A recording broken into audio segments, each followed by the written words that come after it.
Bonjour à tous et bienvenue dans La séance est ouverte. Au menu de ce numéro, l'actualisation de la loi de programmation militaire pour les années 2024 à 2030. Le gouvernement veut débloquer 36 milliards d'euros supplémentaires pour nos armées. L'examen du texte a lieu en commission de la Défense en présence de la ministre Catherine Vautrin.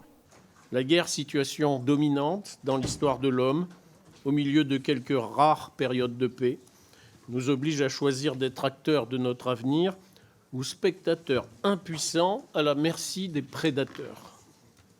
D'être à table ou au menu. L'histoire s'accélère, les empires sont de retour, l'économie bascule inexorablement vers l'Asie. Sur les 10 premiers ports mondiaux, 9 y sont situés. Le 10e, Rotterdam, est en Europe. Le premier port français, Le Havre, est à la 64e place. Ces chiffres illustrent parfaitement la bascule d'une économie mondiale en pleine transformation. Ils démontrent l'importance des routes maritimes, des moyens de transport, des infrastructures portuaires et des infrastructures d'acheminement terrestre. Ils démontrent l'importance de la puissance navale nécessaire afin d'assurer la sécurité du transit des navires de commerce pour approvisionner la France, l'Europe, et nous permettre de produire, fonctionner, inventer, réparer, nous défendre. La guerre en Ukraine a bouleversé bien des certitudes. Les combats de position comme ceux de 14-18 sont toujours d'actualité. Le champ de bataille s'est dronisé, robotisé. Technologie et IA sont partout. La maîtrise du ciel, toujours essentielle. L'emploi massif de munitions de toute nature impose de disposer d'une grande capacité de production et de stockage. La guerre se joue aussi dans l'espace et dans la très haute altitude, dont la maîtrise est désormais vitale. Enfin, l'hybridité des guerres modernes nous rappelle l'importance d'une nation forte, unie, préparée. Mais l'homme reste au centre de ce tout. Il est désormais clair, et j'ouvre les guillemets, que nous entrons dans une nouvelle ère, celle d'un risque particulièrement élevé d'une guerre majeure de haute intensité en dehors du territoire national, en Europe, qui impliquerait la France et ses alliés, en particulier européens, à l'horizon 2030. Je ferme les guillemets. Avec cette phrase extraite de la revue nationale stratégique 2025, qui pourra dire qu'il ne savait pas.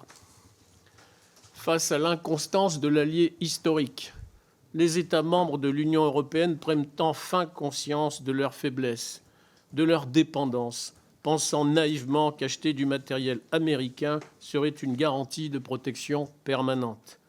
C'est sans compter sur la versatilité du président des États-Unis.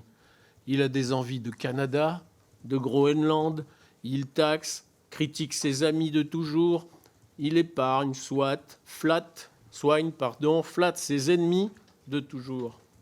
Cet ami qui, en Iran, décide seul d'une opération militaire de portée mondiale, se traduisant par un blocage du détroit d'Ormuz, fermant ainsi le robinet de 25% des approvisionnements mondiaux de gaz ou de 20% de pétrole, et qui, faute d'avoir partagé les buts de guerre et les moyens de les atteindre avec ses alliés, entre guillemets, ne comprend pas ensuite que personne ne le suive.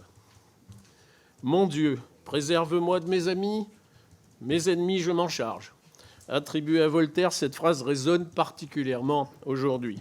Pendant ce temps, dans le détroit de Taïwan, en mer de Chine, elle attend. Elle a 4000 ans, elle a tout son temps, elle patiente. Mes chers collègues, le texte qui nous est proposé aujourd'hui ne concerne pas une nouvelle loi de programmation militaire, mais bien une actualisation. Actualisation dont nous venons de confirmer qu'elle est nécessaire. Le temps qui nous sépare de l'élection présidentielle, d'une dissolution, puis d'une nouvelle loi de programmation militaire se compte désormais en mois. C'est à ce nouveau texte qu'il conviendra de définir le nouveau format des frégates de premier rang, de la permanence de l'alerte d'un ou des porte-avions, du nombre de rafales, de chars que nous devrons inévitablement revoir à la hausse. Je souhaite terminer mon propos par ce qui compose le cœur de nos armées, ce qui en fait la force, l'âme même, les militaires, les civils qui les composent. Je veux leur rendre hommage. D'actifs, de réserve, volontaires du service national, leurs effectifs continuent de croître, faisant de notre armée la plus grande d'Europe. Mes chers collègues, au-delà des postures, compte tenu des gros nuages qui s'accumulent face à nous, soyons à la hauteur de la responsabilité que nous confient les citoyens. Donnons à la France les moyens de poursuivre sa montée en puissance. Dans son ouvrage de 1962, « Paix et guerre entre les nations », ouvrage tellement d'actualité, Raymond Aron écrivait « Laissons à d'autres, plus doués pour l'illusion, le privilège de se mettre par la pensée au terme de l'aventure. Tâchons de ne pas manquer ni à l'une, ni à l'autre des obligations imposées à chacun de nous.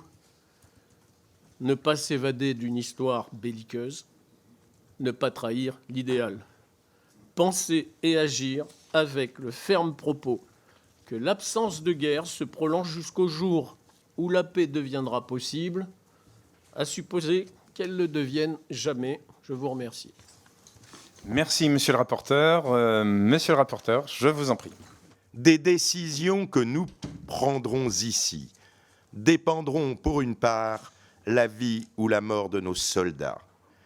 Si nous ne les équipons pas convenablement, si nous ne les entraînons pas comme il faut, si nous, représentation nationale, ne sommes pas à la hauteur, des hommes mourront.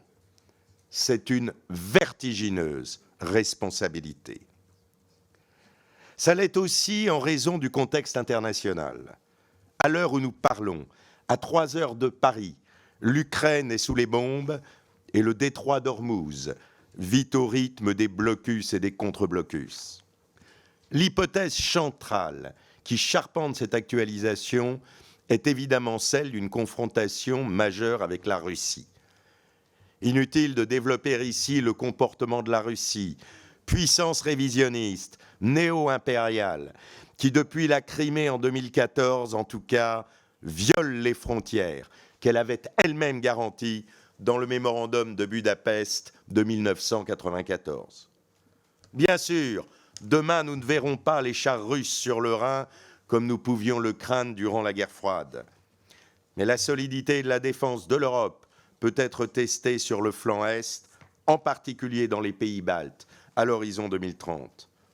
Malgré la guerre en Ukraine, la Russie disposera alors de 7000 chars et de 1500 avions, d'après les chiffres évoqués devant nous par le SEMA. Le défi pour la France sera d'apporter à nos alliés l'aide dont ils ont besoin. C'est notre sécurité qui se joue là-bas. Comme, grâce à Dieu, la géographie nous place en deuxième ligne. Notre lot sera de faire face aux menaces sur les flux logistiques, au sabotage et à la guerre dans les champs immatériels, cyber et informationnels, une guerre qui a d'ailleurs déjà commencé. Ce n'est pas la France seule qui le dit, ce n'est pas le président de la République seul qui le dit, ce sont l'ensemble des services de renseignement occidentaux. Les menaces sont à 360 degrés. Déstabilisation du bassin méditerranéen et du Moyen-Orient, terrorisme islamiste, conséquences du réchauffement climatique, atteinte aux libertés maritimes, contestation de nos zones économiques exclusives, déstabilisation de nos outre-mer, sans parler des conséquences éventuelles d'un conflit en Extrême-Orient, en mer de Chine. Ce tableau, parfaitement décrit par la RNS 2025, est encore compliqué par les incertitudes sur la solidarité de l'Alliance atlantique. Au-delà de l'imprévisibilité du président Trump et de ses propos très durs sur l'OTAN, le pivot vers l'Asie est inscrit dans la stratégie américaine depuis l'ère Obama. Dans l'hypothèse d'un conflit qui toucherait à la fois l'Europe et l'Asie, la bascule d'efforts américains se porterait nécessairement là-bas. Nous pouvons être seuls.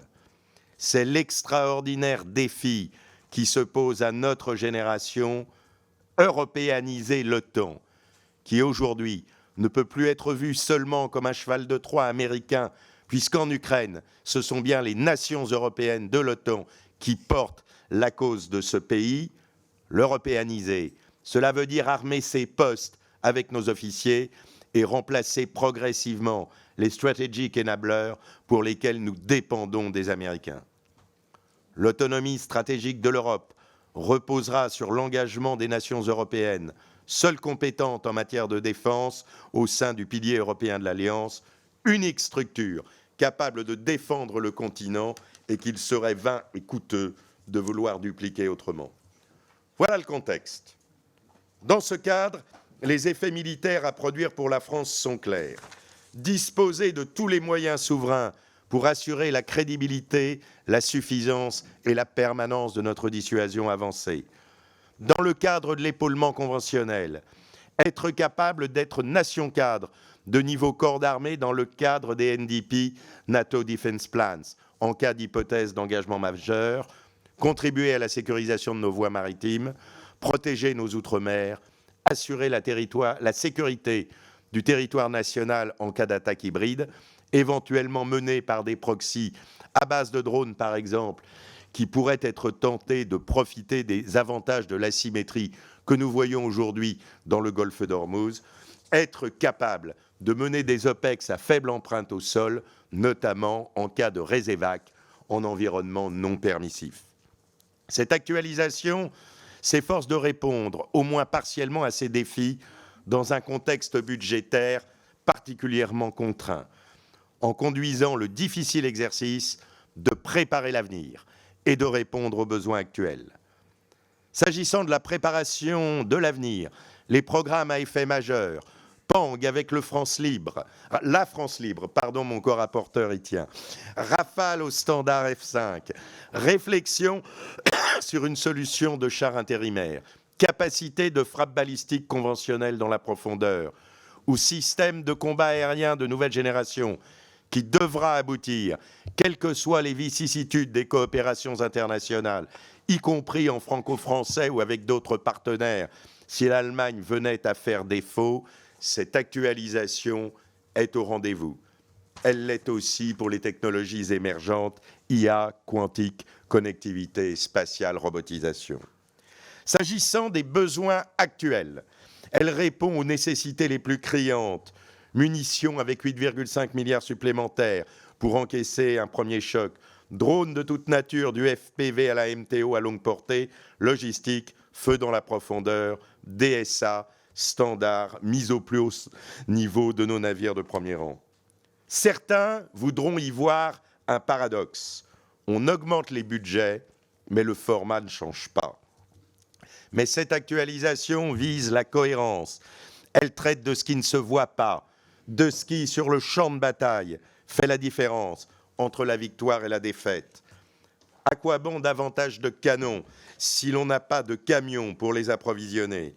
À quoi bon davantage de frégates si elles ne partent pas les soutes pleines et ne disposent pas de défense LAD multicouches? À quoi bon disposer de davantage d'avions si on n'a pas les missiles pour les armer? C'est à cela, et à cela seulement, que répond cette actualisation. Vos rapporteurs regrettent cependant l'insuffisance de précision sur les niveaux d'entraînement et sur les infrastructures, notamment le logement et l'hébergement, qui souffrent d'une dette grise préjudiciable à l'équilibre personnel de ceux qui servent les armes de la France. Cette loi comporte également des évolutions normatives utiles. Constitution de stocks stratégiques, meilleur encadrement du contrôle des marges et des redevances de nos industriels à l'export, légitime compte tenu de l'effort de la nation et positif si est éviter l'écueil d'un contrôle bureaucratique tatillon. État d'alerte de sécurité nationale, d'autant mieux venu qu'il ne comporte pas d'entrave aux libertés publiques et qu'il permet de reporter d'autant des états d'exception plus contraignants tels que l'état d'urgence ou l'état de siège. Enfin, s'agissant des volontaires du service national, vos rapporteurs saluent sans réserve sa création. créer de la masse en posant les fondations d'un modèle hybride qui assure le continuum entre volontaires du service national, réservistes et militaires d'active, augmente les occasions de contact entre notre jeunesse et notre armée, développe l'esprit de défense et la passion de servir. Elles le sont d'autant plus que le projet est progressif, structuré, charpenté autour des besoins des armées, sans effet d'annonce. Ce seront 2,3 milliards bien employés. En revanche, ce que cette loi d'actualisation ne traite pas, c'est le format de nos forces à l'horizon 2035.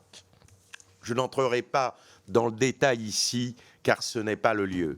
Mais il nous faudra demain des moyens organiques propres de niveau corps d'armée, l'équivalent d'une dizaine de régiments, allant de la frappe de la profondeur à la guerre électronique, le génie, la DSA, la LAD ou les capacités drones. Il nous faudra davantage de navires de premier rang, entre 18 et 21 frégates.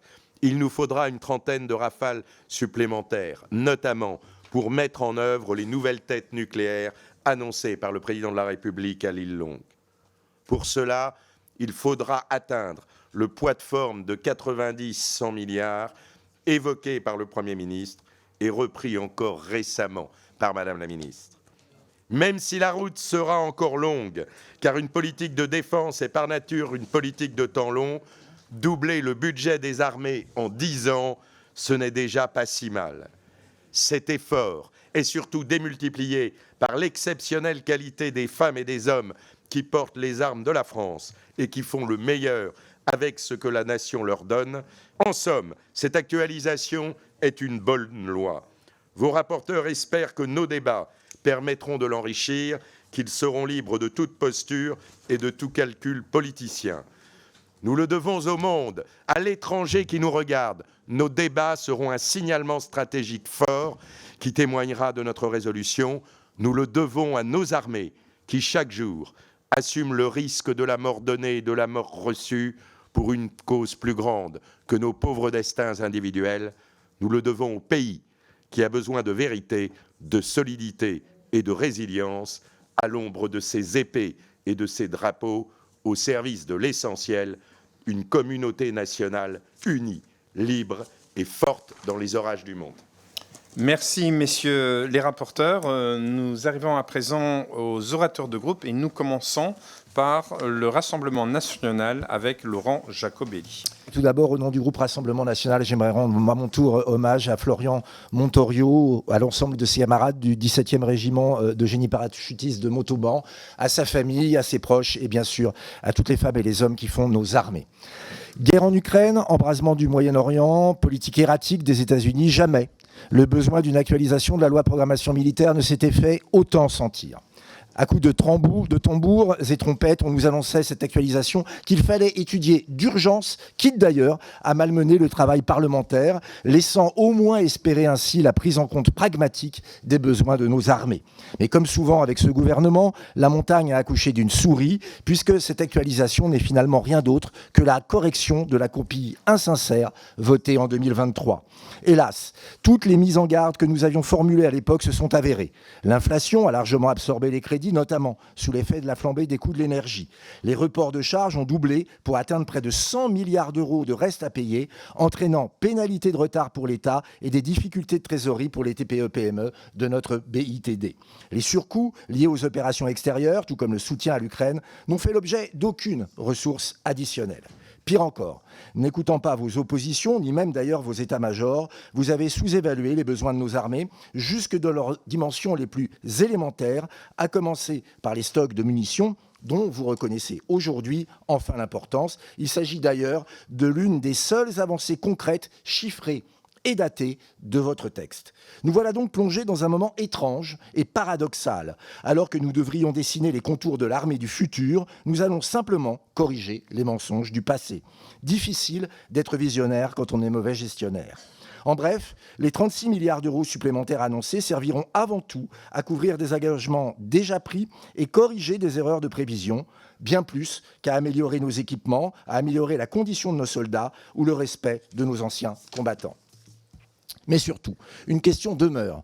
Que sont devenus les 13 milliards de ressources extra-budgétaires désormais absents de cette actualisation et qui conduisent à relativiser fortement l'effort consenti ? Si nos armées n'atteignent pas leur poids de forme, pour reprendre l'expression du Premier ministre, c'est tout simplement que le gouvernement est incapable de dégager les crédits nécessaires en faisant la chasse aux mauvaises dépenses. On ne peut pas, en même temps, renforcer notre outil de défense et financer une immigration de guichet social, refuser de faire une cure d'amaigrissement à un État devenu obèse ou même accroître indéfiniment notre contribution au budget de l'Union européenne. Comment proposer une actualisation de la LPM à la hauteur de nos besoins, c'est-à-dire en faisant évoluer les formats capacitaires, lorsque la croissance demeure atone, que nos entreprises sont asphyxiées par les normes et les taxes et que la dette publique dépasse désormais les 3 500 milliards d'euros, au point que son remboursement représente un budget supérieur à celui de nos armées. Alors, fidèle à sa vieille technique, le gouvernement fait ce qu'il fait de mieux lorsqu'il n'y a plus d'argent et qu'un besoin impérieux pour la nation se fait sentir. Il se défausse. Comme il l'a déjà fait hier en matière d'agriculture, d'énergie ou d'immigration, il ressort une fois encore la même solution magique, celle qui consiste à remettre les clés à l'Union européenne avec les résultats que l'on connaît. La France deviendrait ainsi le deuxième contributeur net au Fonds européen d'investissement dans l'armement, lesquels profiteront partiellement à notre industrie, mais participeront surtout à faire émerger dans des pays à la BITD en développement les concurrents de demain à nos propres entreprises. Cette même pensée magique européiste qui conduit notre pays à s'obstiner dans des coopérations européennes enlisées dans les rivalités industrielles et les retards tels que l'avion ou le char du futur. Des coopérations idéologiques conçues dans les couloirs de Bruxelles qui n'auront eu d'autre effet que de dilapider des investissements précieux et d'accumuler un retard qu'il nous faudra désormais vite combler. Le gouvernement se défausse ensuite en décalant 70% de l'effort financier au-delà de l'échéance présidentielle, laissant au futur chef de l'État le soin d'assumer le coût du réarmement du pays. Rassurez-vous, nous saurons, contrairement à vous, trouver les économies nécessaires dans les dépenses toxiques pour permettre enfin à nos armées de disposer des moyens utiles à la défense de l'intérêt supérieur de la nation. Ainsi, cette actualisation apparaît moins comme un véritable sursaut stratégique que comme un plan média du président de la République. Une mauvaise mise en scène qui vise à l'adoption rapide d'un texte mal fagoté pour le 14 juillet, dans le seul but de faire oublier son effacement sur la scène internationale. Conscient des enjeux, le groupe Rassemblement national votera comme à l'accoutumée ce qui est juste et qui va dans le bon sens et refusera ce qui relève de l'idéologie européiste. Et je rappelle à nos rapporteurs qu'il n'existe qu'une seule souveraineté et elle est nationale. Merci beaucoup. Je tiens à commencer mes propos en rendant hommage au nom du groupe Ensemble pour la République Renaissance au sergent-chef Florian Montorio du 17e RGP, mort au sud Liban dans une attaque conduite par le Hezbollah contre la finule. Mes pensées vont à sa famille et à ses frères d'armes. Oui, c'est en pensant à lui et aux autres soldats morts pour la France, pour notre patrie, ceux de 14-18, ceux de 39-45, ceux de la résistance de la France libre, en pensant à tous les personnels civils et militaires de nos armées que nous engageons l'actualisation de la loi de programmation militaire. Nous le faisons à partir d'un constat lucide. Le monde s'est durci. La guerre est revenue, hélas, durablement sur le continent européen, en Ukraine. Les foyers de crise se multiplient au Proche et au Moyen-Orient et les tensions montent en Indo-Pacifique. Partout, les rapports de force se désinhibent, les empires contre-attaquent. Et le risque d'un conflit majeur en Europe à l'horizon 2030 n'est plus une hypothèse théorique. C'est une possibilité qu'il nous faut désormais regarder en face avec courage. À cela s'ajoute une vérité que nous aurions tort d'éluder. La relation transatlantique n'a pas disparu, mais elle n'est plus un acquis intangible. L'hypothèse d'un retrait significatif des capacités américaines du continent européen ne peut plus être écartée. Dans un tel contexte, l'Europe doit se réveiller et la France doit se tenir prête à la pointe. C'est pour cela que cette actualisation est nécessaire, parce qu'elle permet une indispensable accélération de l'effort engagé dès 2019. Elle ajoute 36 milliards d'euros sur la période 2026-2030, dont 10 milliards d'euros d'ici 2027 pour porter le budget de la défense à 76,3 milliards d'euros en 2030 et d'efforts de défense à 2,5% du PIB. Il ne s'agit pas d'un ajustement comptable, mais bien de mettre notre modèle d'armée à la hauteur du monde qui vient. En effet, nous aurons doublé le budget de nos armées en 10 ans. Ce texte le fait avec une logique claire. Aller plus vite là où les conflits récents ont révélé les besoins. Plus vite sur les munitions, plus vite sur les drones et la lutte anti-drone, plus vite sur la défense solaire, plus vite sur l'espace, le renseignement, l'innovation et les frappes dans la profondeur. Car la guerre change.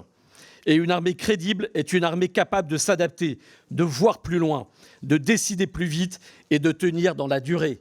Une armée pouvant compter sur des armements et des équipements de pointe produits par notre solide industrie de défense française et ses partenaires européens concourant à l'autonomie stratégique européenne que nous portons. Cette actualisation a aussi un autre mérite.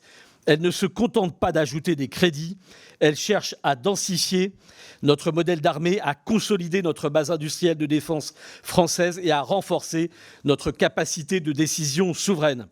Elle vise aussi à simplifier certaines procédures applicables aux projets de défense, à mieux contrôler les pratiques économiques et à donner à l'État de nouveaux leviers d'action. Autorisation environnementale unique pour les projets du ministère des Armées. Je le vois bien à Bourges, dans l'agglomération, c'est nécessaire. Contrôle des coûts, redevance lorsque l'État a financé des développements, stock stratégique, nouvel état d'alerte de sécurité nationale. Le texte réarme aussi l'État sur le plan juridique. Et c'est une très bonne chose, car dans le monde qui vient, la lenteur administrative et l'impuissance juridique constituent aussi des faiblesses stratégiques. Enfin, ce texte a raison de ne pas oublier la nation, parce qu'un pays ne tient pas seulement par ses équipements, il tient par ses hommes et par ses femmes qui le servent, par ses réserves, par ses forces morales, par sa capacité à faire vivre le lien entre armée et nation. Le service national, la montée en puissance de la réserve, la journée de mobilisation répondent à une même exigence, renforcer la résilience de notre pays. Nous devons continuer à construire une France forte et une Europe qui doit devenir une puissance.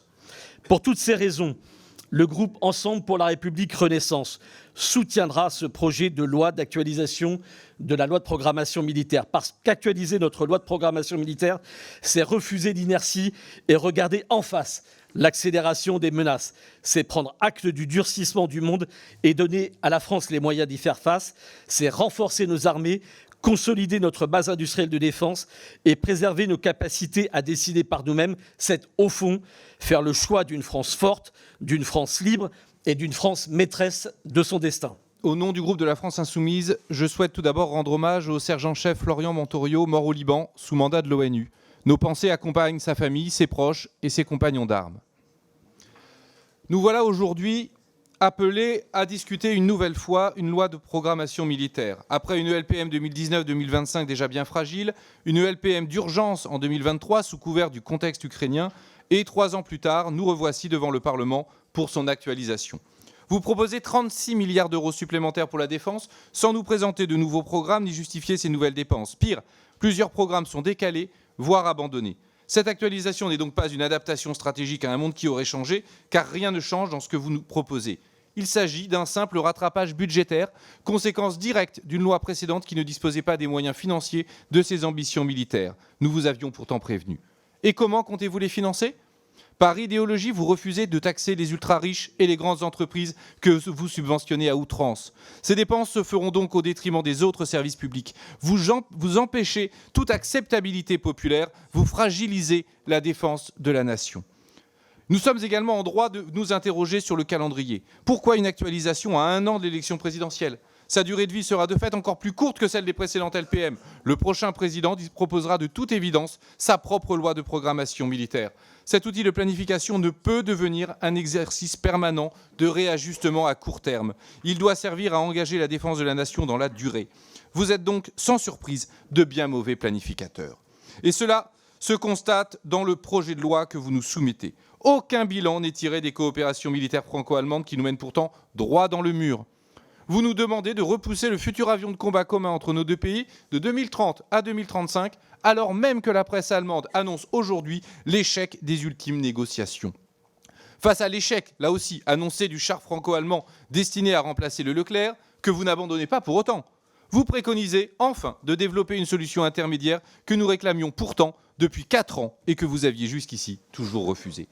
Même constat pour la constellation européenne Iris-Carré qui vous a amené à supprimer le satellite Syracuse 4C de la précédente LPM. Vous l'annoncez pour 2030. La Commission européenne, pour une fois plus réaliste, l'annonce, elle, au mieux pour 2035. Comment allez-vous gérer ce trou capacitaire? Existera-t-elle même réellement, alors même que l'Allemagne s'en détourne au profit d'une solution dite souveraine en partenariat avec SpaceX et Elon Musk? Encore une fois, que de temps perdu. Et plutôt que d'en tirer les conséquences, vous lancez de nouvelles coopérations franco-allemandes, notamment sur l'alerte avancée et le missile balistique terrestre via le programme ELSA. Il en va de même pour l'OTAN, sur laquelle vous ne dressez aucun bilan. D'ailleurs, où est le rapport promis par Sébastien Lecornu, alors ministre des Armées, sur le bilan de la réintégration de la France dans le commandement intégré de l'OTAN? Au moment où Donald Trump menace des territoires alliés de la France comme le Groenland, où il organise l'enlèvement de Nicolás Maduro au Venezuela, où il déclenche une guerre illégale en Iran aux côtés de Netanyahou, sans même prévenir les membres de l'Alliance, voire en les menaçant, nos armées restent tributaires de dépendances américaines, notamment pour les logiciels GPS, Microsoft et Starlink. Il en va de même pour le futur porte-avions, dépendant de technologies américaines avec sa catapulte pour faire décoller les avions. Le modèle d'armée que vous financez reste donc celui demandé par l'OTAN, avec pour ambition de fournir un corps d'armée pour défendre le flanc est de l'Europe en cas de conflit. Ainsi, cette actualisation que vous nous présentez a encore pour trajectoire de financer l'alignement aux États-Unis et à l'OTAN plutôt que de financer l'indépendance de notre défense. Nous ferons mieux. Une défense insoumise, c'est une défense souveraine qui investirait massivement dans les nouvelles frontières de l'humanité, là où se situent les conflits contemporains et ceux de demain, comme le spatial, le numérique, le quantique et les fonds marins. C'est une défense pour préparer les guerres d'aujourd'hui et de demain. Une défense insoumise, c'est une défense où le budget et les capacités ne dépendent pas du bon vouloir de la Maison-Blanche. C'est enfin une défense qui permettrait à la France de mettre en place sa sortie de l'OTAN, en étant une puissance militaire, technologique indépendante et pleinement maîtresse de son destin, qui se mettrait au service de la paix et de la coopération entre les peuples. Je veux d'abord avoir une pensée, comme exprimée par mes collègues préopinants, pour nos militaires morts pour la France ces dernières semaines. Je pense au sergent-chef Florian Montorio, tué au Liban, également à l'adjudant-chef Arnaud Frion, mort en Irak suite à une attaque de drone au début du mois dernier. Et derrière nos débats, il y a leur engagement, leur sacrifice et la redevabilité de la nation. J'adresse une pensée à leurs proches ainsi qu'à nos blessés, dont on parle trop peu et que nous devons accompagner, soutenir. Là encore, il est question de redevabilité. C'est donc avec une certaine gravité que le groupe socialiste et apparenté aborde ce texte. Oui, la France doit renforcer sa défense dans un monde devenu plus instable, plus dangereux, plus imprévisible. Les menaces sont là. Elles frappent déjà nos alliés aux portes même de l'Europe. Mais notre première surprise quant à cette actualisation porte sur la méthode. Cette actualisation, qui ressemble davantage à une série d'ajustements qu'à une véritable révision stratégique, aurait dû être un moment de concertation approfondie. Or, les parlementaires n'y ont été associés que très tardivement, presque au moment même où nous auditionnions pour la première fois Madame la ministre. C'est une faute, car construire le compromis ne se fait pas en convoquant la Concorde à 11h45 en espérant qu'elle soit trouvée à midi moins le quart. Les industriels de notre base industrielle et technologique de défense auraient eux aussi dû être davantage interrogés, tant leur rôle est central dans la crédibilité de notre effort. Notre deuxième point est simple. L'indépendance stratégique de la France vis-à-vis de notre partenaire américain historique, aujourd'hui incertain, demeure inachevée avec ce texte. Tant nous restons dépendants sur des secteurs critiques tels que les munitions, certaines capacités spatiales, les drones MAL, les drones tactiques, nous restons vulnérables. Un récent rapport parlementaire de nos collègues Cormier-Boulégeon et Saint-Toul l'a développé de façon assez précise. Donc avons-nous réellement les moyens de notre indépendance stratégique? C'est une question primordiale au regard du réalignement géopolitique en cours. Troisième point, il y a une désynchronisation préoccupante entre le diagnostic et la réponse apportée. La revue nationale stratégique évoque un risque majeur en Europe à l'horizon 2030. Le CEMA l'a lui-même rappelé publiquement, y compris devant l'Association des maires de France. Ça a fait beaucoup de bruit. Or, les réponses capacitaires les plus structurantes, elles, sont renvoyées à 2035. En clair, nous identifions le danger plus vite que nous n'adoptons réellement notre outil militaire. Oui, ce texte comporte des avancées, mais plusieurs lacunes demeurent. Pour l'armée de terre, le sous-investissement reste manifeste. Sur les lance-roquettes, nous passerions de 13 à 26 systèmes à l'horizon 2035, soit seulement 10 à 30% des besoins d'un corps armé. Sur les munitions, France Munitions devra désormais se traduire dans les faits, car les stocks ne progressent pas à la hauteur des besoins. En matière de lutte anti-drone, la vision reste trop fragmentée, avec des questions sur la doctrine de protection du territoire. Nous avons pu évoquer certains enjeux capacitaires, le recul sur l'Eurodrone, les annonces faites par votre prédécesseur, aujourd'hui Premier ministre, sur les frégates, les Rafales, il y a un peu plus d'un an, qu'on ne retrouve pas dans cette actualisation. On pourrait aussi évoquer, c'est souvent éludé, les besoins de formation, qui sont décisifs et se retrouvent à tous les niveaux. Des avions disponibles pour la formation de nos pilotes à Cognac, au nombre de cartouches mises à disposition pour l'entraînement de nos réservistes.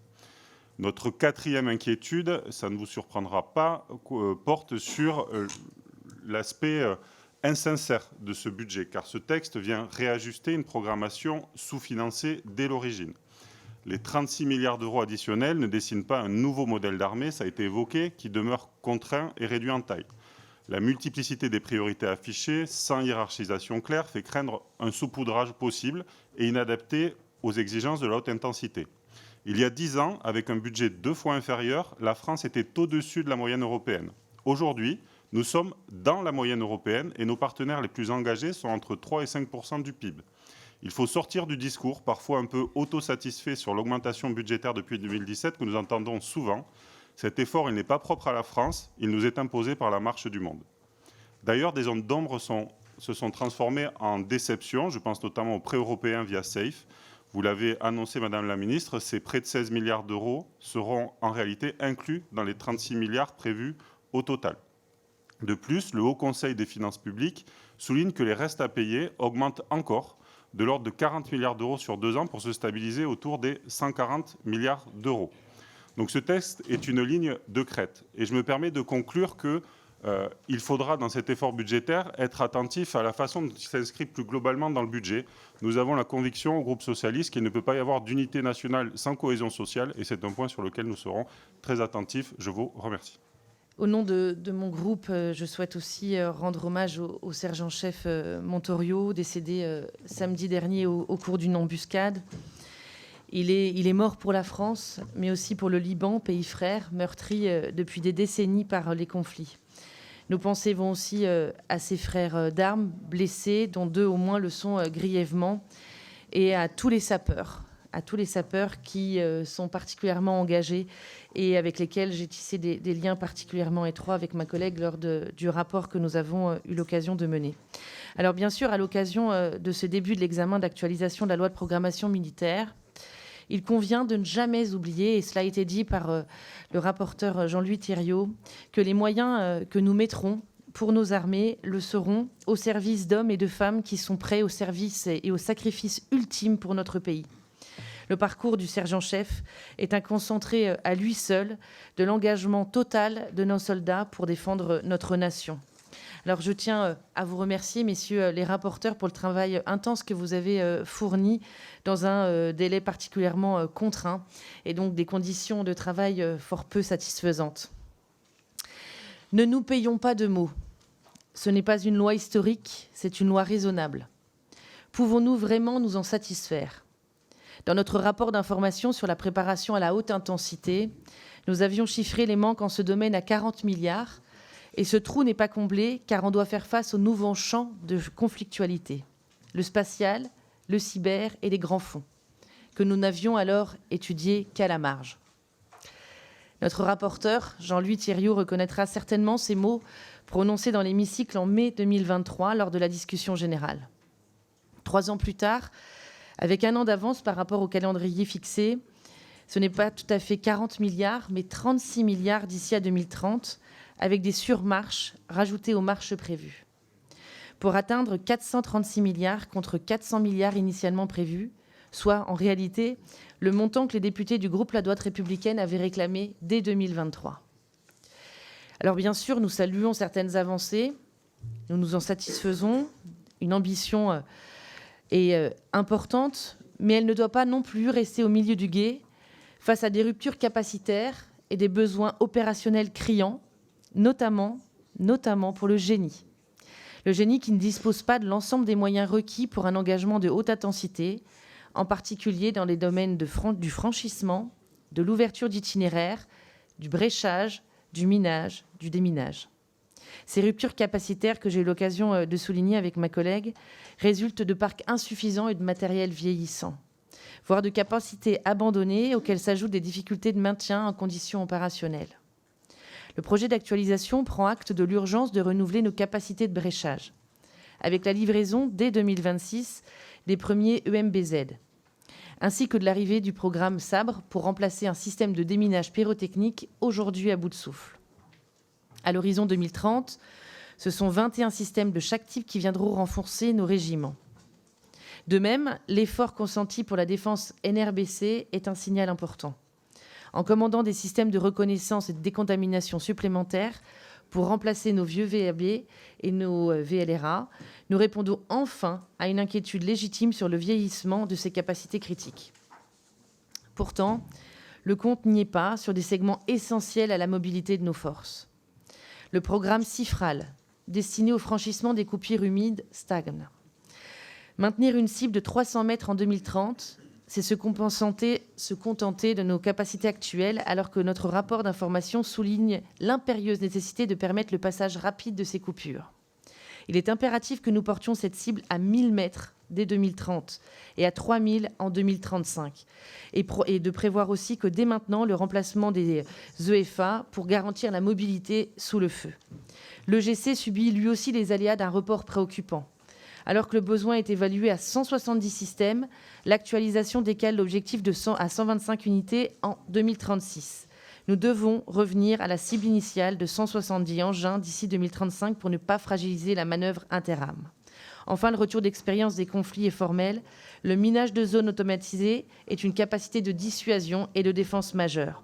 Or, l'actualisation reste muette sur ce point, alors que nous devons combler cette rupture capacitaire et acquérir une dizaine de systèmes disperseurs de mines anti-chars d'ici 2030. De même, nous devons recompléter d'urgence nos stocks de mines anti-chars. La modernisation de l'armée de terre ne peut se faire au détriment du génie. Sans mobilité, sans protection contre les mines, sans capacité de franchissement à la hauteur, nos forces les plus modernes resteront figées. Avec mon groupe, je rends hommage et salue la mémoire du sergent-chef Florian Montorio, engagé au sein de la FINUL, et adresse mes sincères condoléances à ses frères d'armes, sa famille et ses proches. L'examen de l'actualisation de la LPM 2024-2030 est l'occasion d'exprimer les réserves du groupe écologiste et social à la fois sur la méthode et sur le fond du texte. Tout d'abord, dire le regret pour les conditions dans lesquelles ce texte nous a été soumis. Calendrier contraint, accès tardif au projet, concertation insuffisante. Nous posons également la question essentielle des moyens, d'autant plus que le gouvernement vient d'annoncer un gel de 6 milliards d'euros de dépenses pour tenir le budget 2026. La Cour des comptes et le Haut Conseil des finances publiques ont émis des réserves sur les faibles marges de manœuvre budgétaires dues au report de charges élevées et une forte augmentation et une forte hausse des engagements futurs avec des restes à payer passant de 60 à 140 milliards d'euros. L'effort financier demandé pour notre défense risque de peser durablement sur notre capacité à investir dans d'autres priorités, la transition écologique, la santé, la protection sociale. Dans ce contexte, la question d'une contribution accrue des plus hauts revenus et des acteurs ayant bénéficié des crises récentes doit être clairement reposée. De plus, l'augmentation des crédits de la défense ne doit pas servir de prétexte à affaiblir notre démocratie. Plusieurs dispositions du texte nous inquiètent fortement. La fragilisation des garanties environnementales, le recours à des dispositifs de surveillance algorithmique ou encore la création d'un état d'alerte de sécurité nationale aux contours flous. Ceci dit, nous partageons le constat que notre défense nationale doit être renforcée face aux menaces réelles que nous vivons déjà sur notre territoire. La Russie a l'objectif de déstabiliser l'Europe, notamment par les attaques hybrides répétées. Un conflit de haute intensité est un scénario à prendre en sérieux et annoncé à maintes reprises par les autorités militaires. Les États-Unis et Israël déstabilisent la sécurité au Moyen-Orient et ont généré une crise énergétique par leur agression militaire totalement injustifiable. Cela révèle encore une fois notre dépendance structurelle aux hydrocarbures. De plus, le changement climatique contribue au conflit autour de l'accès aux ressources comme l'eau et les terres arables. Face à cette situation géopolitique, démocratique, sociale et climatique, notre modèle d'armée a besoin d'être transformé. Constatons que la dissuasion nucléaire est profondément remise en cause par des stratégies de contournement par le bas. Nous ne concevons pas de dissuasion efficace sans le concours de forces conventionnelles et des moyens pour faire face à un conflit hybride étendu, ce qui ne peut se faire sans Europe. Par ailleurs, la reconfiguration de notre présence militaire en Afrique est l'occasion de rompre avec un modèle expéditionnaire éculé. La France doit s'employer à repenser la projection de ses forces dans un monde à plus 4 degrés avec pour seule boussole la protection des populations, notamment dans les territoires ultramarins. Enfin, nous continuons à défendre que les États-Unis ne sont pas les garants de la sécurité européenne. Depuis les années 80, nous promouvons que les Européens doivent prendre en main leur propre défense. Dans ce contexte, la France doit assumer un pivot stratégique vers l'Europe dont elle peut assurer la profondeur stratégique tout en conservant une certaine capacité de projection. Nous défendons donc un modèle d'armée qui repose sur un renforcement des moyens selon 4 axes. Coopération européenne dans les domaines stratégiques, systèmes d'alerte avancés, notamment spatial, avions de combat, chars, artillerie numérique. Deuxièmement, l'armée de terre, génie, artillerie avec augmentation budgétaire pour la réserve opérationnelle avec un plancher d'1 milliard d'euros lui étant consacré à partir de 2027. Mise sur pied d'une 3e division reposant majoritairement sur les réservistes. Appui à la mobilité, système de franchissement, disperseur de mines anti-chars. Frappe dans en profondeur avec pour objectif 48 LRU. Études pour la création de nouveaux régimes d'artillerie. Concernant la marine, 18 frégates de premier rang, études pour anticiper le prochain format des FDI. 4e axe, faire face au conflit hybride, développement et acquisition de systèmes d'interception basés sur des effecteurs défensifs à bas coût et usage de masse. Fin de nos dépendances aux logiciels américains de type Palantir. En conclusion, nous saluons la prise de conscience des trous capacitaires dans nos armées, mais il est nécessaire de transformer le modèle. La réponse ne peut être uniquement militaire. Nous promouvons une approche globale de la sécurité qui intègre la diplomatie, la maîtrise de nos dépendances et la lutte contre le changement climatique. Notre groupe appelle donc le gouvernement à modifier ce texte pour permettre la construction d'un large consensus autour d'un effort de défense nécessaire reposant sur des exigences démocratiques, écologiques et sociales, conditions permettant l'adhésion du pays dans cet engagement. Je vous remercie. Comme mes collègues précédents, bien évidemment, je ne peux que rendre hommage avec mon groupe, un hommage appuyé au sergent-chef Florian Montorio et à ses frères d'armes. Après avoir dépassé 7,5% du PIB dans les années 50, l'effort de défense de la France s'est lentement érodé pendant des décennies jusqu'à atteindre un point bas historique en 2012, 1,87% du PIB. Puis en 2017, un choix clair a été fait, celui de porter un regard lucide sur les menaces nouvelles et donc celui de la réparation, puis du réarmement en 2024. En 8 ans, notre pays a redonné des moyens à ses armées, portant le budget de 32,3% de 32,3 milliards à 57,1 milliards d'euros. Résultat, dès 2025, nous atteignons et même dépassons l'objectif des 2% du PIB. Oui, cet objectif est atteint, mais ce n'est qu'un début. La loi de programmation militaire 2019-2025 a permis de réparer ce qui avait été fragilisé par des années de sous-investissement. Celle pour les années 2024-2030 que nous actualisons aujourd'hui va plus loin. Elle va plus loin parce que les crises ne se succèdent plus comme avant, elles se cumulent. De surcroît, la loi du plus fort menace le droit international. Or, notre pays, au sein de l'Europe, doit rester un pilier de défense fiable et crédible. La création du commandement du futur n'est pas neutre dans ce contexte. Il suscite d'ailleurs de plus en plus d'intérêt chez nos voisins et alliés. Pour la période 2024-2030, je le redis, oui, nous avons besoin d'aller plus loin encore.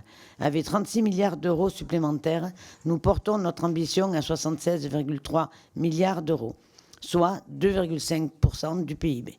Nous rejoignons ainsi nombre de nos voisins européens et de nos alliés de l'OTAN. En moins de 15 ans, le budget de nos armées aura plus que doublé. Face à un contexte international qui continue de se dégrader, ce n'est pas un luxe, c'est un devoir. Un devoir envers nos soldats qui s'engagent chaque jour pour notre sécurité, un devoir envers les Français dans un monde devenu plus instable, plus dangereux.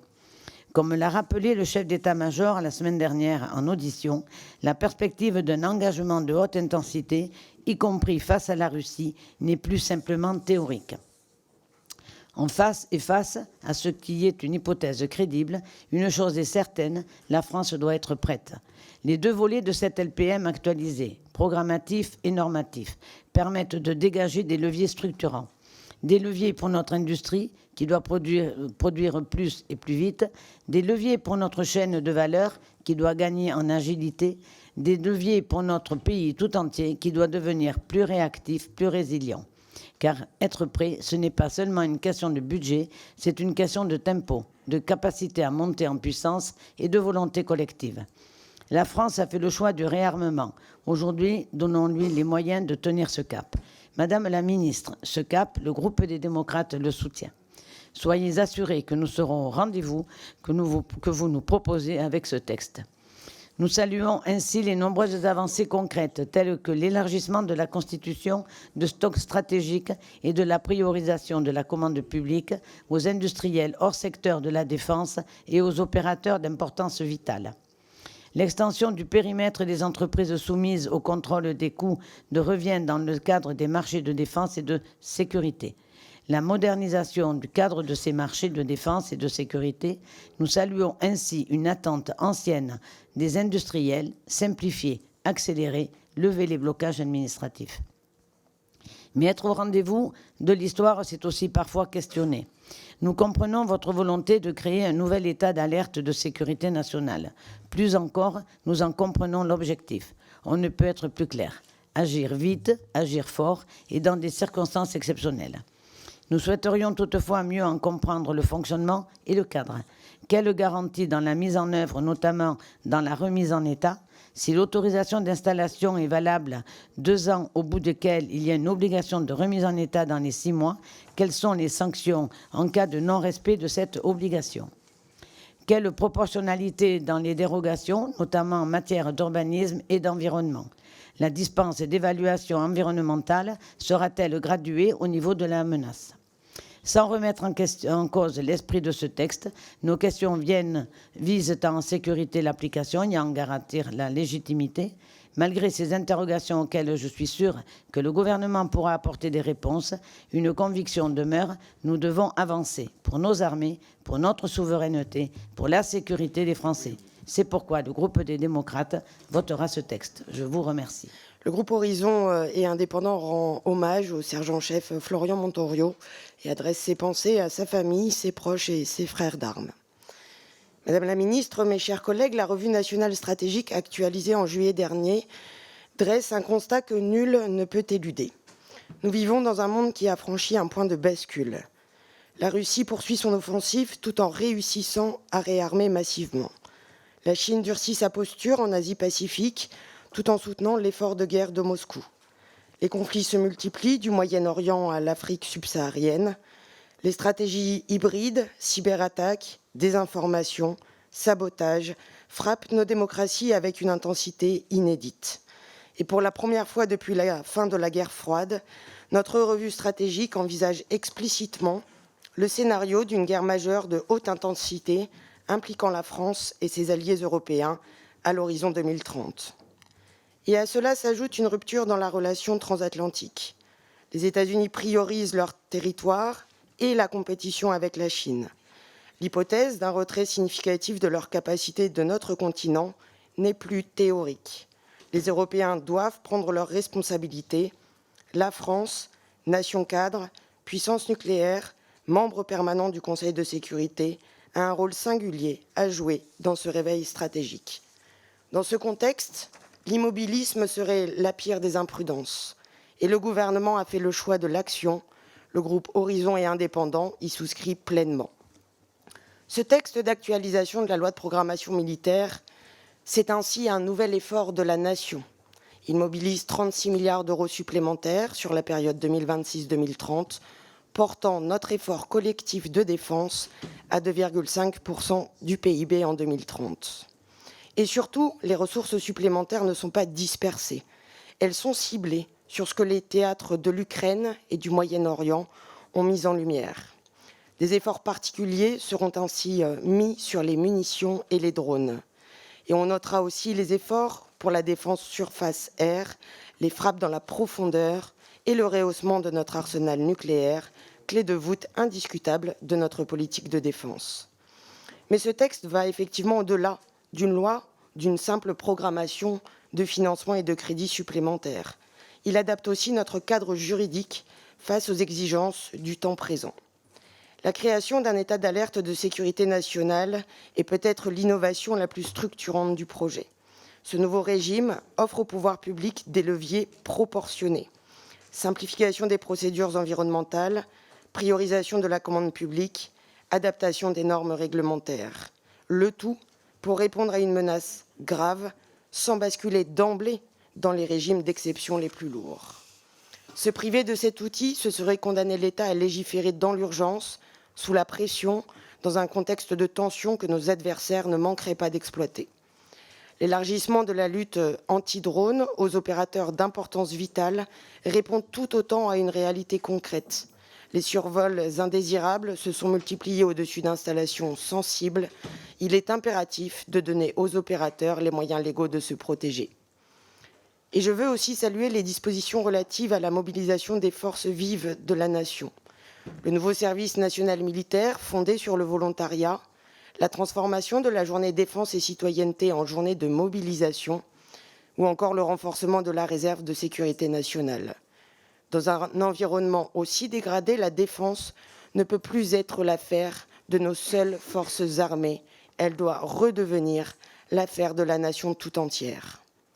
Enfin, notre vigilance devra s'exercer sur un point tout au long de l'examen de ce texte et de son exécution, les ressources humaines. La trajectoire révisée prévoit 9 550 équivalents temps plein supplémentaires pour nos forces d'ici 2030. Cela est nécessaire, mais les crédits ne font pas les soldats.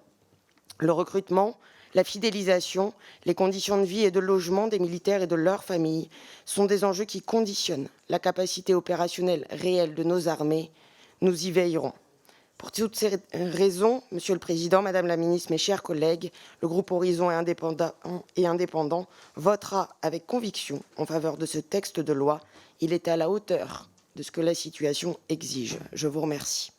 Naturellement, au nom du groupe Lyot, je tiens à m'associer aux hommages qui sont faits au sergent-chef Florian Montorio, mort pour la France, et une pensée particulière pour sa famille durement éprouvée.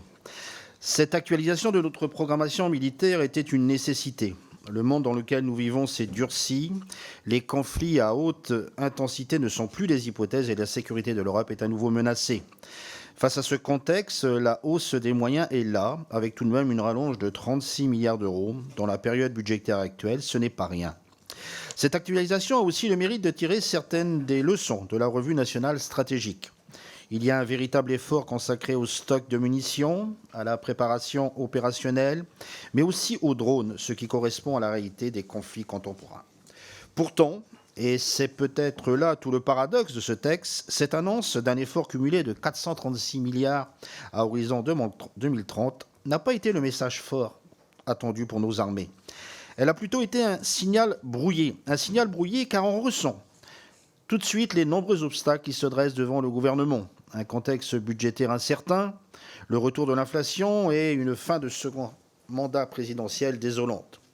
Tout cela fait que ce projet de loi, en dépit des efforts louables qu'il porte, suscite, disons-le clairement, une certaine frustration. Malgré l'augmentation des crédits, les grands équilibres du format de nos armées restent insongés. Autrement dit, nous investissons davantage, mais sans transformer notre modèle militaire.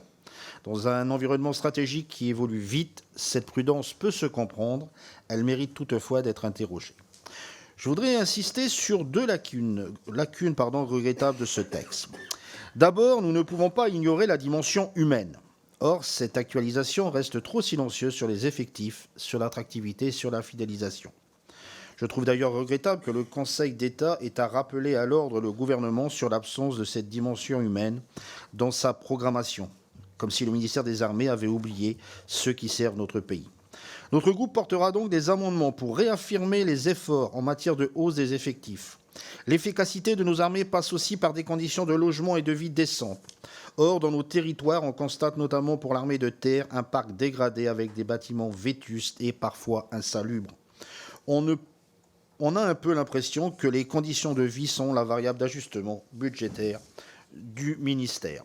Et en tant que député, quand je vois défiler les milliards de cette actualisation, je ne peux accepter qu'elle ne profite pas aux femmes et aux hommes qui servent la nation avec dévouement.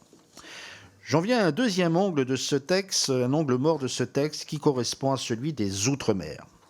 Comment pouvons-nous parler de souveraineté sans parler de nos territoires ultramarins ? Comment pouvons-nous prétendre défendre notre ZEE, la deuxième du monde, en laissant ces territoires hors du champ de cette actualisation ? Pourtant, les Outre-mer sont en première ligne face aux tensions géostratégiques, aux menaces hybrides, aux ingérences étrangères. Face à ces risques bien réels pour nos populations, ne pas actualiser leurs moyens est une faute politique. En tant que député de Saint-Pierre-et-Miquelon, permettez-moi de prendre mon petit territoire comme exemple, souvent oublié, qui est pourtant un point d'appui stratégique pour la France dans l'Atlantique Nord. Et pourtant, ces infrastructures portuaires sont aujourd'hui dans un état de dégradation avancée. Quand un port d'État est en train de tomber en ruine et n'est plus en capacité d'accueillir correctement un patrouilleur, quand un des seuls points d'approvisionnement d'une île est menacé, ce n'est pas seulement une difficulté logistique, c'est un vrai problème de souveraineté. Je ne peux pas accepter qu'une loi d'actualisation qui prétend accélérer les formes de réarmement ne soit même pas en capacité de prévoir la remise en état des infrastructures existantes.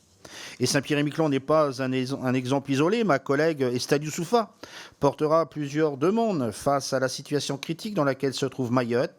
En pleine reconstruction, Mayotte doit toujours faire face à des ingérences étrangères multiples et à des flux migratoires illégaux. En dépit de nos alertes, aucune réponse concrète n'est prévue concernant par exemple la création d'une base navale à Longoni et l'affectation d'un patrouilleur outre-mer.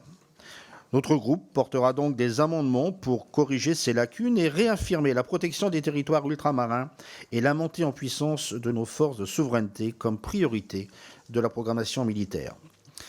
En prenant en compte ces réserves, notre groupe responsable tiendra cependant et soutiendra ce projet de loi d'actualisation puisqu'il est une nécessité pour nos armées dans ces périodes très troubles que nous connaissons. Je vous remercie.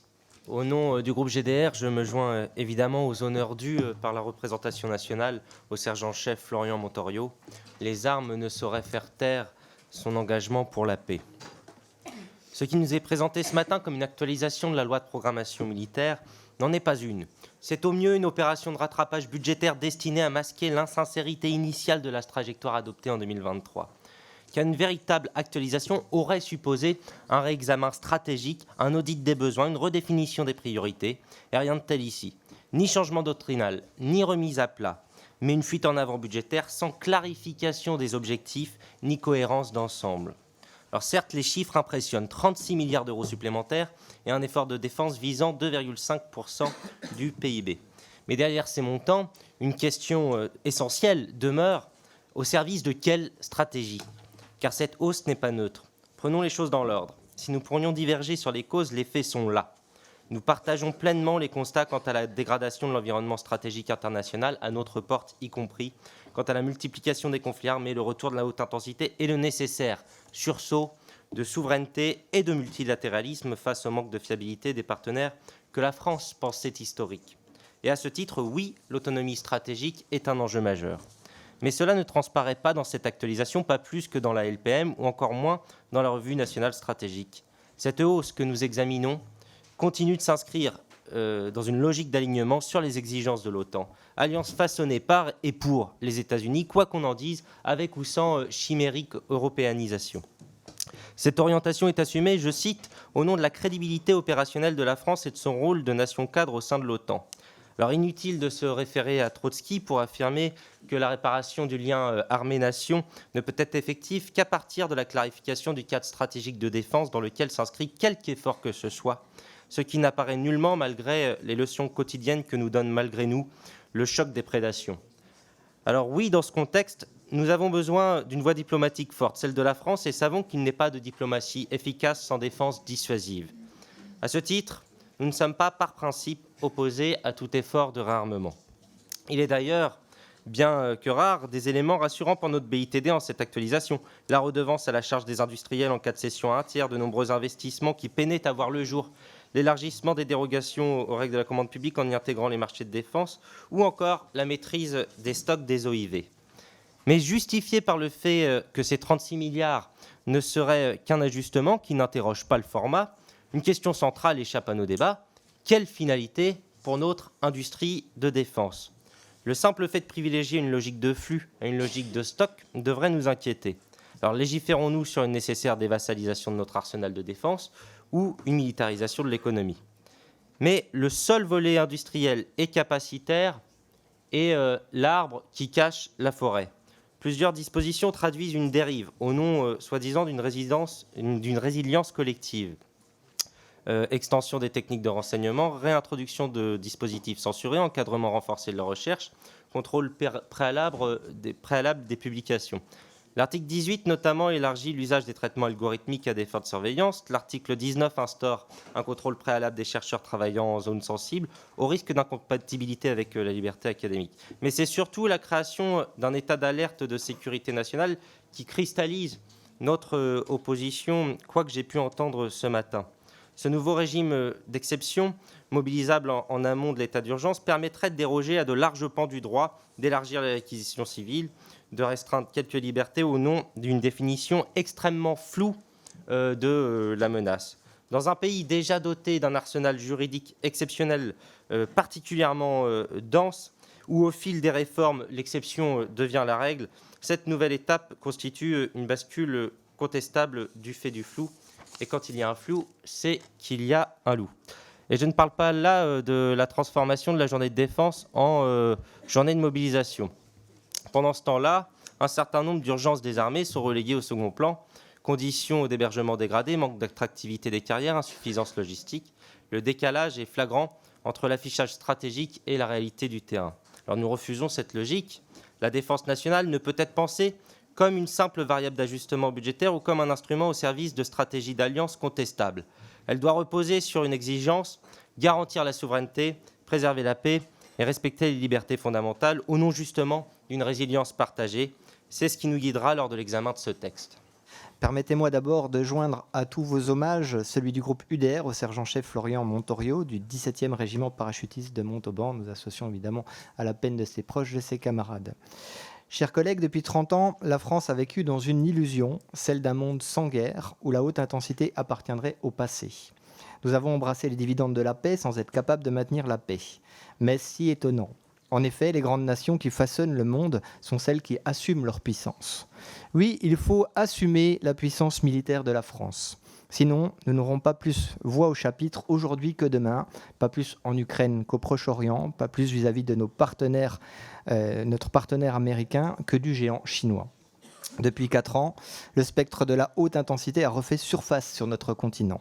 Depuis 4 ans, ce sont plus de 500 000 vies brisées et notre sécurité européenne qui est bouleversée. En parallèle de ces drames, nous avons décidé, par cécité collective, de différer nos investissements de défense. En conséquence, nous avons un modèle d'armée expéditionnaire aujourd'hui inadapté. Tout cela pour faire des économies et financer d'autres priorités, comme si la voix de la France dans le monde, et surtout la sécurité des Français, pouvait devenir secondaire. Avec les deniers publics, nous avons été de simples gestionnaires, alors que nos armées avaient besoin de visionnaires. Nous avions renoncé à la puissance alors que les dépenses militaires mondiales ont plus que doublé depuis 1991. Pour être respecté dans le nouvel ordre mondial, il faut être puissant. Pour être puissant, il faut se donner les moyens de la puissance. Oui, nous avons besoin de ces 36 milliards d'euros supplémentaires. Ils ne sont cependant qu'un rattrapage minimal, insuffisant au regard de nos besoins, parce que nous manquons de discipline budgétaire. Cette actualisation est celle du réajustement et non du redimensionnement, celle de la gestion et non de la vision. Et il semblerait que le gouvernement ait conscience de ces égarements. En effet, la trajectoire budgétaire du texte propose de consacrer plus de 70% des efforts après l'élection présidentielle. Nous proposons naturellement de réviser cette trajectoire pour inviter le gouvernement dès 2027 à faire enfin des économies pour financer nos armées. Car oui, un pays qui dépense plus pour rembourser sa dette que pour ses armées, c'est un pays qui prend le chemin du déclassement. Autrefois de l'ordre de 5% du PIB, le budget de nos armées atteint péniblement 2% en 2026. Cette actualisation permettrait de porter ces dépenses à 2,5% en 2030, avec pour perspective d'atteindre l'objectif OTAN de 3,5% en 2035. Parce que l'intérêt supérieur de la nation est en jeu, l'Union des droites pour la République ne pratiquera jamais la politique du pire. Certains efforts portés par ce texte vont dans le bon sens, notamment la dronisation, la défense antiaérienne et surtout l'augmentation du stock de munitions. Dans ce contexte, le groupe UDR proposera des avancées pertinentes, en particulier concernant les LRU. La cible de 26 systèmes à l'horizon 2035 n'est pas à la hauteur des enjeux. Nous proposons de nouvelles cibles pour assurer une capacité de frappe dans la profondeur soutenable dans un contexte de haute intensité. La priorité consacrée aux drones et aux systèmes d'interception est fondamentale. Elle doit s'accompagner du développement de filières souveraines pour sortir de nos dépendances. Nous proposons un nouveau cadre juridique de la commande publique afin de favoriser les PME françaises du secteur. Face à l'évolution des menaces, le régime d'alerte de sécurité nationale apparaît nécessaire.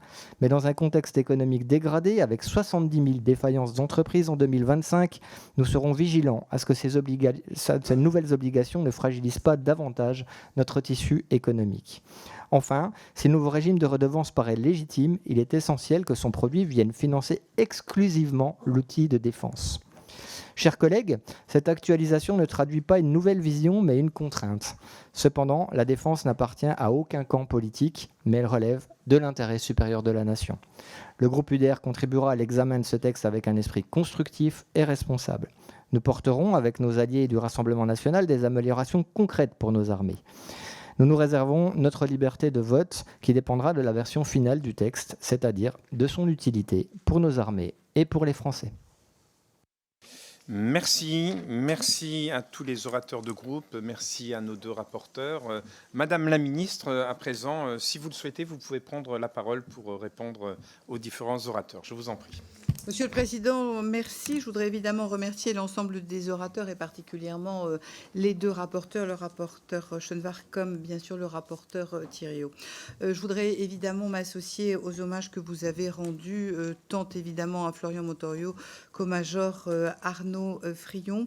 Je voudrais évidemment revenir sur plusieurs des commentaires que les uns et les autres ont bien voulu faire et peut-être commencer par votre rapporteur Chenevard en le remerciant d'avoir bien voulu rappeler l'importance qui est portée sur les munitions et quand il donne comme échelle de comparaison que finalement le budget qui va être consacré aux munitions représente 2/3 de ce qu'était le budget en 2017, je crois que nous avons là la parfaite illustration d'effectivement l'évolution qui était absolument nécessaire, mais de l'évolution concrète de ce qui va être fait.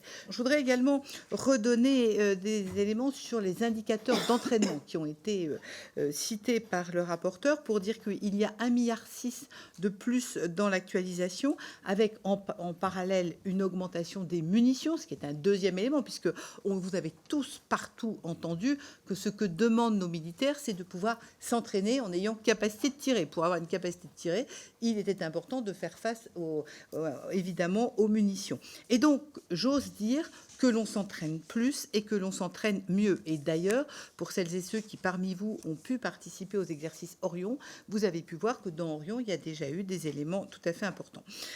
Ensuite, je voudrais répondre à Monsieur Jacobelli sur plusieurs éléments. D'abord, sur la gestion 24, rappelez qu'il y a 1 milliard de plus en exécution par rapport à la loi de finances initiale 24 et que sur la gestion 25, il y a 1 milliard de plus en exécution par rapport à la loi de finances initiale 25. Et que le reste à payer, effectivement, est au moment où nous nous parlons de 140 milliards parce qu'il montre les investissements. Vous savez tous que, par définition, ces investissements sont des investissements pluriannuels. C'est le concept même des autorisations d'engagement et des crédits de paiement et qu'il y a là un enjeu extrêmement important et qui montre bien la montée en puissance de nos équipements. Et vous savez tous qu'on a exactement le même principe dans nos collectivités et qu'il est d'usage qu'en général, on finisse des engagements qui ont été pris et qu'on en prend, et que celles et ceux qui sont en activité en prennent d'autres, que leurs successeurs d'ailleurs ont la même responsabilité de suivre. Et je voudrais également dire qu'en ce qui concerne les restes à payer, il y a tous les ans une discussion qui est menée, et que cette discussion, elle est menée avec les grands industriels, en aucun cas avec les TPE et avec les PME, car évidemment, nous sommes vigilants, bien évidemment, au sujet qui est celui de la trésorerie des petites entreprises. De la même manière, les 13 milliards sont toujours dans la copie. Nous avons simplement modifié le tableau des ressources budgétaires de la LPM initiale. Quand Mathieu Bloch revenait sur le fait qu'on décale par rapport à 27.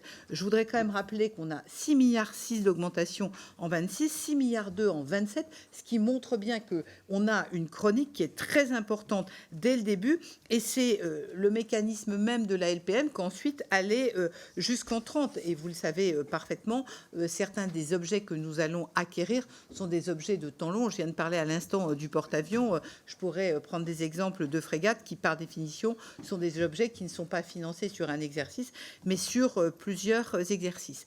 À François Cormier-Bouligeon, je voudrais souligner que je partage sa volonté du renforcement du lien armée-nation et de l'impact de la stratégie d'équipement sur les territoires. Il citait le cas de Bourges, et je me permets de dire que c'est la raison pour laquelle nous avons, au moment où je vous parle, une organisation spécifique avec France Travail sur un sujet qui est un sujet de main-d'œuvre, parce que plusieurs des industriels nous disent qu'au moment où nous nous parlons, ils ont des difficultés de recrutement de main-d'œuvre liées finalement à cette accélération de nos entreprises, et sur certains territoires, il devient compliqué d'avoir une capacité à embaucher, d'où la nécessité que France Travail mette bien en place, territoire par territoire, des formations et apporte des réponses. Le deuxième élément qui était souligné, j'y reviendrai tout à l'heure, c'est évidemment ce service national qui est une autre déclinaison de ce renforcement du lien armée-nation avec les jeunes. À Bastien Lachaud, je voudrais dire que le contexte international présenté par les rapporteurs démontre effectivement l'urgence de cette actualisation, et qu'on voit bien que les retours d'expérience, aussi bien en Ukraine qu'au Proche et Moyen-Orient, démontrent non seulement l'absolue nécessité de se réarmer, mais surtout de nous adapter aux nouvelles formes de combat. Et vous avez été plusieurs à évoquer les drones. Très concrètement, on voit bien qu'aujourd'hui, le drone FPV fera pratiquement partie de l'équipement de base du soldat, et qu'on va de ce petit drone FPV jusqu'à des munitions téléopérées. Après, on ne peut pas dire qu'on ne fait rien de nouveau quand on met 8,5 milliards de plus pour les munitions, 2 milliards de plus pour les drones et 4 milliards de plus sur l'espace. On voit bien que le choix du gouvernement, ça a été précisément de vous proposer non pas un texte qui reprenne la totalité de la LPM votée en 23, mais bien des axes spécifiques qui semblent ceux sur lesquels il était important de mettre l'accent, parce qu'ils correspondent à l'évolution du combat ou à des besoins qui ont été particulièrement mis en avant. Et si j'ajoute des exemples très concrets d'acquisition, je parlerai des 6 à 400 M en plus que nous allons acquérir, des satellites, de l'artillerie. Alors, j'ai bien entendu M. Bloch dire que sur les LRU, on n'allait pas assez loin. On va quand même multiplier par 2 par rapport à ce qui était dans la chronique de la précédente LPM. Le missile balistique terrestre n'existait pas dans la précédente LPM. Et le char intermédiaire, il est lancé. La constellation OneWeb, elle est consolidée. Donc, on a là des éléments très concrets qui démarrent. À monsieur le député Saint-Pasteur, je voudrais dire que, évidemment, la copie est conçue entre l'état-major des armées, la délégation générale de l'armement et bien sûr les industriels. Et pas plus tard que vendredi, j'étais encore avec le SIDEF et nous voyons bien qu'il est extrêmement important qu'on puisse évidemment travailler régulièrement avec l'ensemble des groupements. Et bien sûr qu'on est là pour quelque part regarder les besoins. Et d'ailleurs, cette actualisation, elle est dans son ensemble saluée par la BITD, même si cette BITD considère que, évidemment, on peut encore aller plus loin. Et pour avoir, comme je vous le disais, échangé avec eux pas plus tard que vendredi, très concrètement, nous sommes sur le LRU sur les phases d'essai, et ces phases d'essai nous conduisent à rechercher ce que beaucoup d'entre vous ont appelé de leur vœu, c'est-à-dire une solution qui soit une solution souveraine. Après, quand nous parlons de solution souveraine, je partage totalement votre analyse. J'ajoute 2 codiciles non négligeables, le délai de livraison et le coût, qui sont deux éléments que nous devons également prendre en compte, au-delà, bien évidemment, de l'efficacité de ce qui est produit, qui est le premier des déterminants. Sur CEF, je voudrais rappeler que CEF, ce sont effectivement 16 milliards, 32 projets. CEF, pardonnez-moi de le redire ici, mais c'est de l'emprunt. Donc, concrètement, c'est une somme qu'il faut rembourser.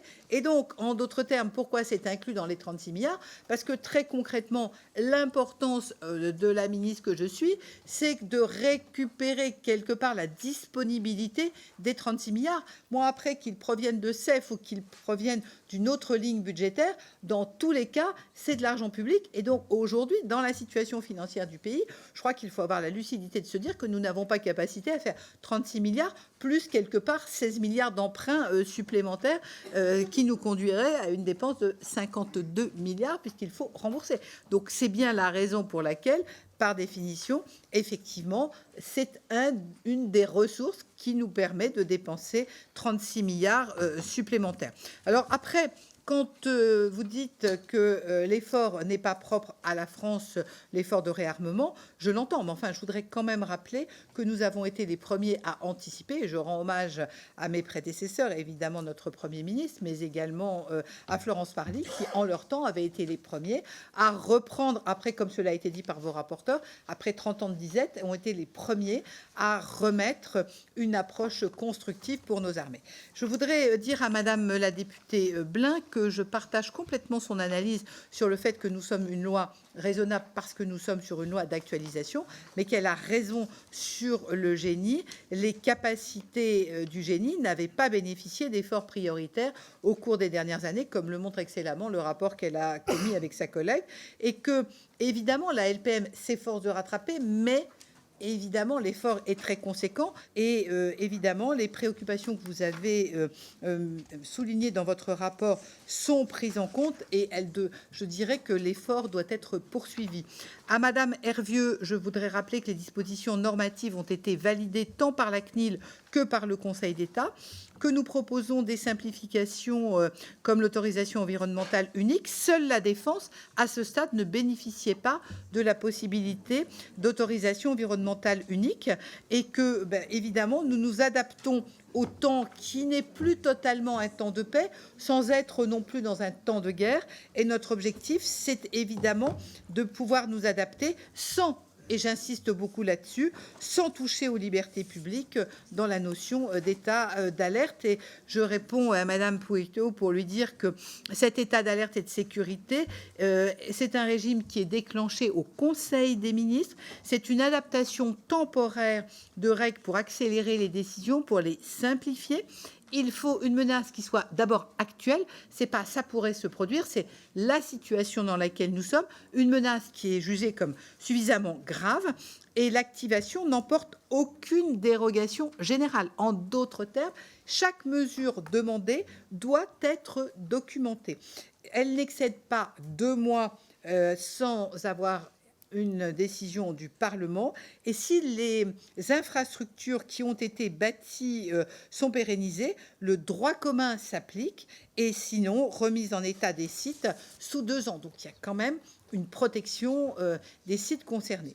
Vous avez été plusieurs à évoquer la situation du logement et la condition des militaires. Nous avons une politique ministérielle de l'habitat qui est en cours et dont je donnerai les éléments essentiels au mois de juillet. J'ai déjà réuni un comité habitat et dans cette logique, j'entends l'hébergement, le casernement, le logement et également l'hôtellerie de passage. L'idée, c'est d'abord le déploiement d'un guichet unique, c'est d'autre part la revue quinquennale du contrat Nové, dont je rappelle que ce contrat Nové, qui a le mérite d'exister, ne concerne que 20% du patrimoine. C'est la raison pour laquelle je partage totalement votre commentaire sur le reste du patrimoine et avec notamment des pistes différentes, avec par exemple un acteur national paritaire que beaucoup d'entre vous connaissent, j'ai nommé Action Logement, qui a le grand mérite d'être installé sur la totalité du territoire et qui nous permet de pouvoir travailler et d'envisager d'autres approches.